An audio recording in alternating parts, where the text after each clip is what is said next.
அனைவருக்கும் வணக்கம். வாங்க இன்னைக்கு கார்த்திகை தீப திருநாள் நல்வாழ்த்துக்கள். இன்னைக்கு கார்த்திகை தீபம் புது அகல் விளக்கை நம்ம ஏற்றும் போது அப்படியே நீங்கள் ஏற்றாதீங்க. அந்த அகல் விளக்கை வாங்கினதும் நம்ம ஒரு 2 அல்லது 3 மணி நேரம் நீங்கள் தண்ணியில் நல்லாவே ஊற வச்சிடுங்க.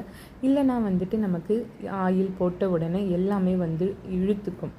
அதனால் தண்ணியில் போட்டு நல்லா ஊற வச்சுட்டு காய வச்சு எடுத்துக்கலாம்.